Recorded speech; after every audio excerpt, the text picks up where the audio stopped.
പരസ്നേഹ പ്രവർത്തനങ്ങളുടെ സ്വർഗീയ മധ്യസ്ഥനെന്ന് തിരുസഭ പ്രകീർത്തിക്കുന്ന മഹാവിശുദ്ധനാണ് വിശുദ്ധ വിൻസെന്റ് പോൾ.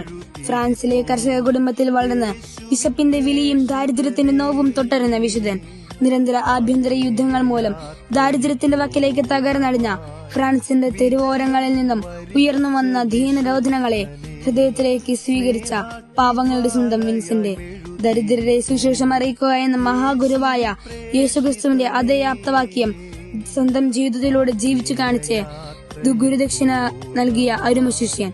പാവങ്ങളിൽ യേശു ഉണ്ട് എന്ന് പറഞ്ഞ് പാവങ്ങളെ യജമാനൻ എന്ന് വിളിക്കാൻ അദ്ദേഹം മടി കാണിച്ചില്ല. കല്ലുപോലുള്ള ഹൃദയങ്ങളെ തന്റെ അലിവാർന്ന വാക്കുകളാൽ ഒരുക്കി രൂപാന്തരപ്പെടുത്താനുള്ള പ്രത്യേക കൃപ അദ്ദേഹത്തിന് ഉണ്ടായിരുന്നു. വഴിവക്കിൽ നിന്നും കിട്ടിയ പിഞ്ചുകുഞ്ഞിനെ ഒരു നിധി കണക്കെ നെഞ്ചോട് ചേർത്ത് നടന്നു നീങ്ങിയ അദ്ദേഹത്തെ പിന്തുടർന്ന കവർച്ചക്കാർക്ക് കാണാൻ കഴിഞ്ഞത് അദ്ദേഹത്തിന്റെ ഹൃദയത്തിന്റെ വലുപ്പമായിരുന്നു. തിരുസഭ നൽകിയ പാവങ്ങളുടെ വിശുദ്ധന്റെ ജീവിതം ഹൃദയത്തിൽ സ്വീകരിച്ചുകൊണ്ട് നമുക്ക് പ്രാർത്ഥിക്കാം. പാവങ്ങളിൽ യേശുവിന്റെ മുഖം ദർശിക്കാനുള്ള കൃപ ഞങ്ങൾക്ക് നൽകണമേ.